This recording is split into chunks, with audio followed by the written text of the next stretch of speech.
نحمده ونصلي على رسوله الكريم اما بعد بسم اللہ الرحمن الرحیم السلام علیکم ورحمۃ اللہ وبرکاتہ۔ لا حول ولا قوت الا باللہ کے وظیفہ کی طاقت، لا حول ولا قوت الا باللہ کی فضیلت۔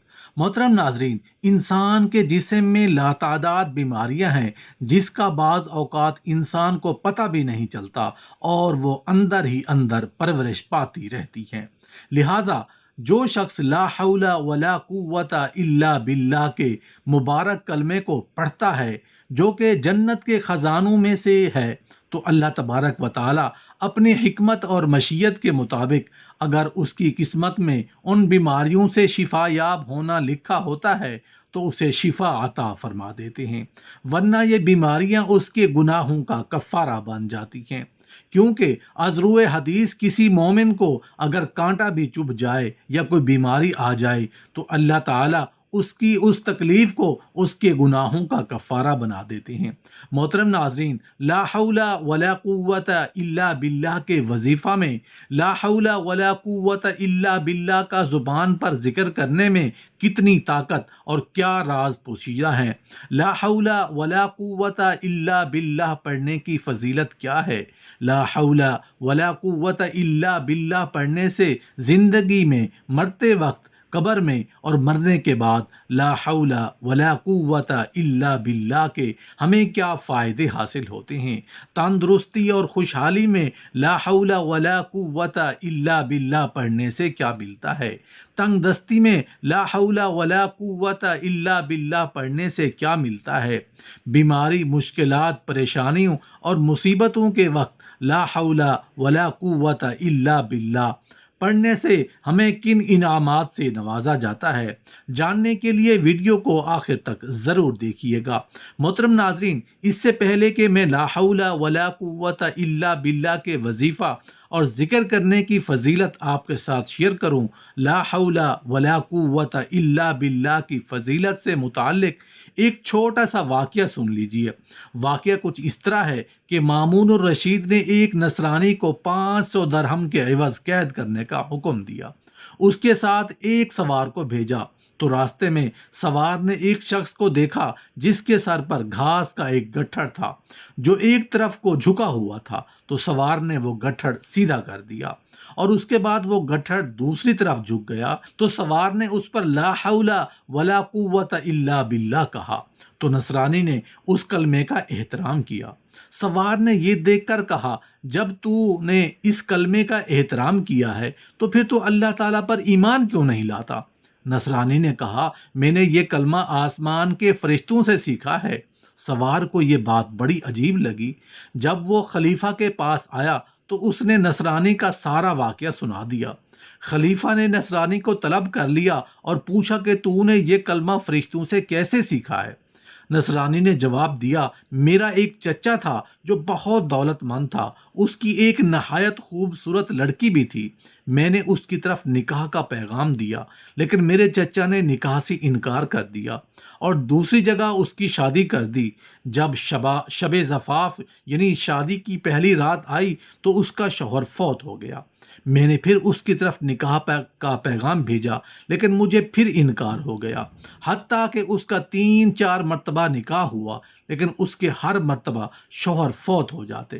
بالآخر اس کا نکاح میرے ساتھ ہو گیا، اور اس کی بھی ایک وجہ تھی کیونکہ باقی لوگوں نے اس سے نکاح سے انکار کر دیا۔ نصرانی کہتا ہے کہ جب میں نے اس سے خلوت کی تو شیطان میرے سامنے ایک پہاڑ کے ٹکڑے کی شکل میں آیا اور مجھ پر چیخ ماری اور کہنے لگا، کہاں داخل ہوئے ہو؟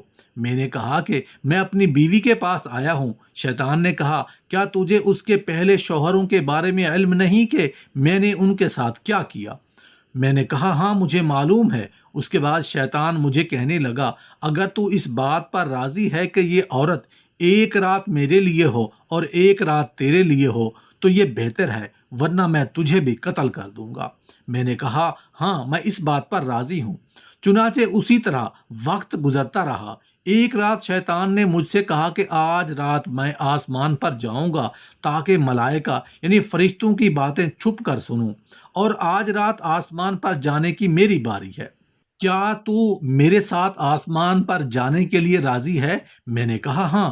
چنانچہ وہ شیطان ایک بڑے اونٹ کی شکل اختیار کر گیا اور مجھ سے کہنے لگا کہ میری پیٹھ پر بیٹھ جاؤ۔ میں اس کی پیٹھ پر سنبھل کر سوار ہو گیا۔ اس کے بعد وہ ہوا میں اڑا تو میں نے فرشتوں سے سنا کہ وہ لا حول ولا قوت الا باللہ پڑھ رہے تھے۔ جب شیطان نے یہ کلام سنا تو وہ مردہ حالت میں ہو کر زمین پر آ گرا اور میں بھی اس کے قریب ہی رہا۔ جب تھوڑی دیر بعد ہوش آیا تو شیطان نے مجھ سے کہا کہ تم اپنی آنکھیں بند کرو۔ چنانچہ میں نے اپنی آنکھیں بند کی اور پھر جب میں نے آنکھیں کھولیں تو میں اپنے مکان کے دروازے پر تھا۔ پھر جب میں نے اپنی بیوی سے خلوت کی تو میں نے کہا کہ اس گھر کے سارے سوراخ بند کر دو، لہٰذا اس نے سب سوراخ بند کر دیے۔ رات کو شیطان آیا تو میں نے گھر کے دروازے پر منہ رکھ کر لا حول ولا قوت الا باللہ پڑھا تو میں نے مکان میں ایک سخت آواز سنی۔ پھر میں نے 2-3 مرتبہ لا حول ولا قوت الا باللہ پڑھا تو میری بیوی نے زور سے آواز دے کر کہا کہ اندر آؤ۔ چنانچہ میں اندر داخل ہوا تو میری بیوی کہنے لگی جب تم نے پہلی مرتبہ لا حول ولا قوت الا باللہ پڑھا تو شیطان یہاں سے بھاگنے کا راستہ ڈھونڈ رہا تھا لیکن اس کو راستہ نہ ملا۔ جب تم نے دوسری مرتبہ پڑھا تو آسمان سے آگ نازل ہوئی اور اس کو گھیر لیا، اور پھر جب تم نے تیسری بار پڑھا تو آگ نے اس کو جلا کر راکھ کر دیا۔ اس طرح اللہ تعالیٰ نے اس شیطان سے ہمیں نجات دی۔ محترم ناظرین، جب ہم تیسرا کلمہ پڑھتے ہیں تو اس میں بھی لا حول ولا قوت الا باللہ آتا ہے، اور تیسرے کلمے کا ورد کثرت سے کرنا چاہیے کیونکہ یہ کلمہ عرش الہی کا خزانہ ہے۔ مجمع الزوائد کی حدیث پاک کا مفہوم ہے، رسول اللہ صلی اللہ علیہ وآلہ وسلم فرماتے ہیں کیا میں تمہیں جنت کے دروازوں میں سے ایک دروازے کے بارے میں نہ بتاؤں؟ عرض کی گئی وہ کیا ہے؟ ارشاد فرمایا وہ لا حول ولا قوت الا باللہ ہے۔ حضرت ابو ہریرہ رضی اللہ تعالیٰ عنہ سے روایت ہے کہ رسول اللہ صلی اللہ علیہ وآلہ وسلم کا فرمان ہے جس نے لا حول ولا قوت الا باللہ کہا تو یہ اس کے لیے 99 بیماریوں کی دوا ہے، اور ان میں سب سے ہلکی بیماری رنج و الم ہے۔ رسول اللہ صلی اللہ علیہ وآلہ وسلم ایک اور حدیث میں ارشاد فرماتے ہیں جسے اللہ تعالیٰ نے کوئی نعمت عطا فرمائی پھر وہ بندہ اس نعمت کو باقی رکھنا چاہتا ہو تو اسے چاہیے کہ لا حول ولا قوت الا باللہ کی کثرت کرے۔ محترم ناظرین، آپ نے سنا کہ لا حول ولا قوت الا باللہ پڑھنے کی کتنی برکتیں ہیں۔ حدیث پاک میں اس کو کثرت سے پڑھنے کا کہا گیا ہے۔ کثرت سے پڑھنے کا مطلب یہ نہیں کہ 1000 مرتبہ یا 500 مرتبہ پڑھنا ہے۔ کثرت کا مطلب ہے کہ آپ ایک تعداد مقرر کر لیں اور روزانہ اس کو بلا ناغہ پڑھیں۔ مطلب یہ کہ جتنا آپ آسانی کے ساتھ پڑھ سکیں، 50 مرتبہ، 100 مرتبہ یا اس سے زیادہ، جتنا آسانی سے ہو سکے لا حول ولا قوت الا باللہ پڑھتے رہا کریں۔